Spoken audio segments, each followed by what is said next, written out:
A graça e a paz, irmãos. Nós tivemos uma interrupção aqui por conta da nossa internet. Bem-vindos ao nosso Pão Diário.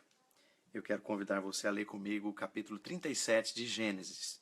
A Escritura diz: esta é a história de Jacó.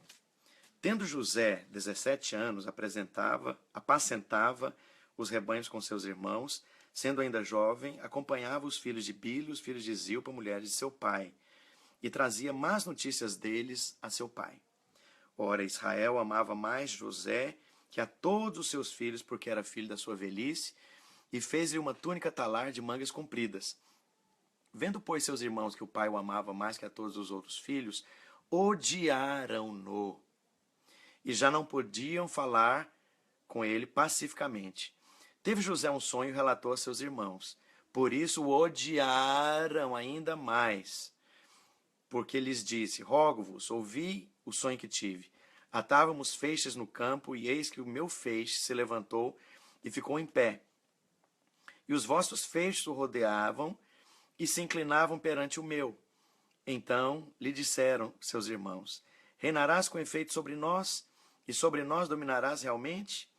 E com isso tanto mais o odiavam, por causa dos seus sonhos e de suas palavras.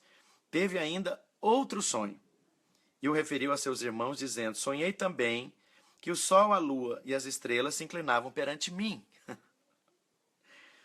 Contando a seu pai e a seus irmãos, repreendeu seu pai e lhe disse: que sonho é esse que tiveste?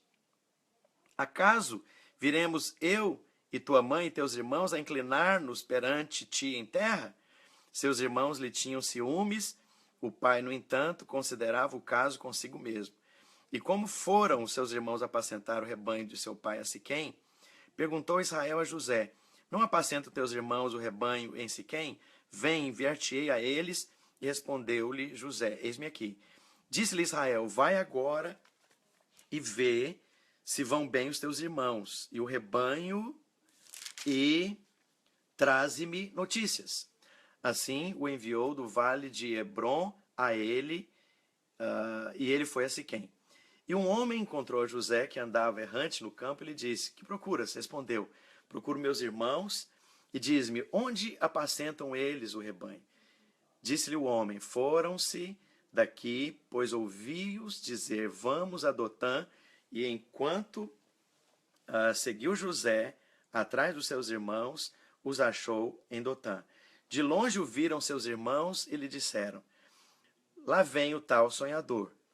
Vinde, pois, agora, matemo-lo e lancemo-lo numa destas cisternas, e diremos: um animal selvagem o comeu, e vejamos em que lhe darão os seus sonhos.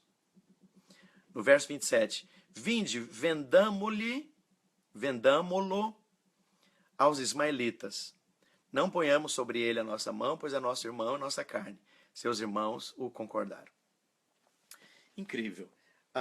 É interessante que esse garoto aqui tinha um propósito de Deus na vida dele tremendo. Havia sonhos, havia chamados, havia anelos profundos no coração dele. E a Bíblia diz que o alinhamento de condições da vida de José era muito ruim. Primeiro, o rapaz se torna órfão de mãe, ainda muito pequenino.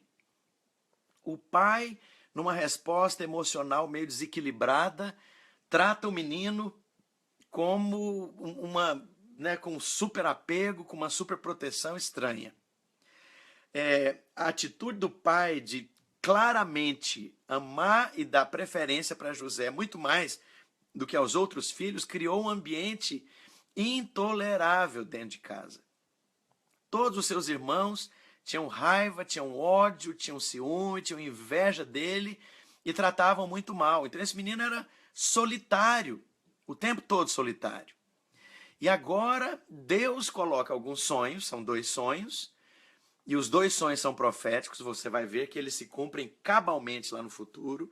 Então Deus faz piorar as coisas que já estavam más. Deus faz a situação chegar num ponto de ruptura. Deus colaborou com a situação entrar no nível de ruptura. com os tais sonhos.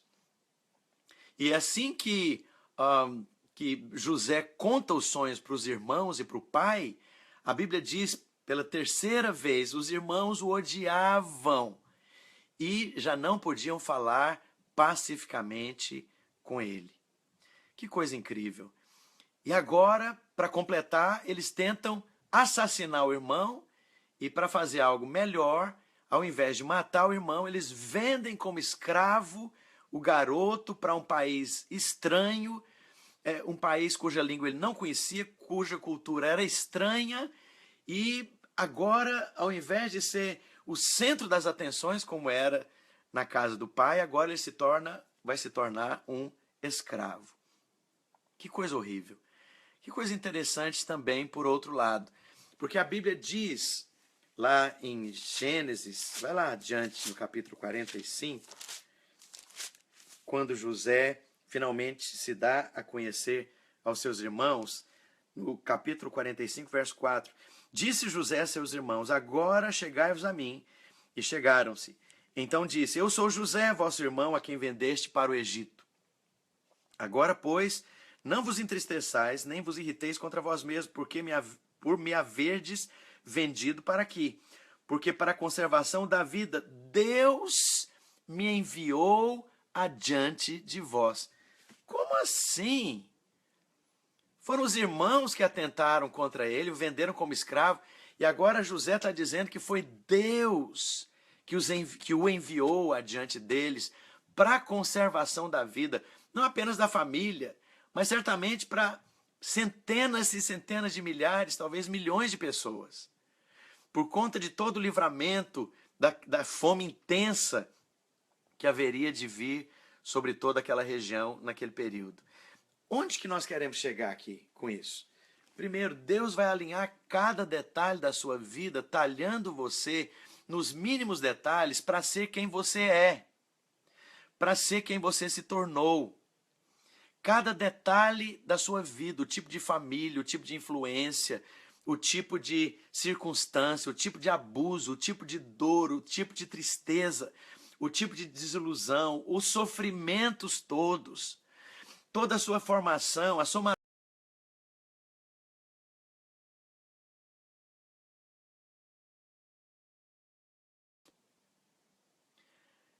Nós estamos aqui com problema de internet. E estava dizendo que Deus alinha cada detalhe na sua vida para talhar você nos mínimos detalhes para você ser quem você é. Para Deus usar você como uma chave que vai abrir certas fechaduras. Outra pessoa no seu lugar não daria certo, porque Deus usou a somatória de coisas, não apenas as boas, a formação, as influências, mas também as negativas, a dor, o sofrimento, para levar você a ser a pessoa que você é. José se tornou alguém compassivo, misericordioso, com coração para aquele que tinha dor e sofria e passava fome. Por que ele se tornou alguém com o coração de Deus para aquelas multidões famintas? Por conta das circunstâncias que Deus permitiu que ele passasse. De rejeição sistemática, de abuso sistemático, de dor sistemática, de privações horríveis, de violência verbal, violência contra ele, tentativa de assassinato. Não é todo dia que os irmãos tentam te matar, pois aconteceu com José.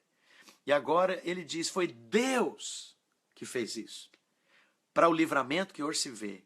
Sabe, isso me lembra aquele versículo do Novo Testamento, porque Deus fará com que todas as coisas cooperem para o bem daqueles que o amam, daqueles que são chamados de acordo com o propósito.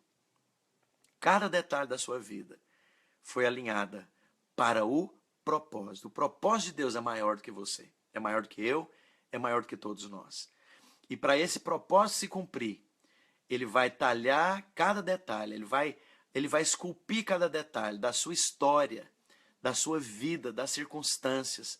E se você responder positivamente, entendendo que essas coisas estão levando você para cima e não para baixo, você vai ser capaz de responder a Deus e fazer de uma história ruim, de sofrimento e de dor, uma história bonita, de superação, de vitória e de grandes frutos.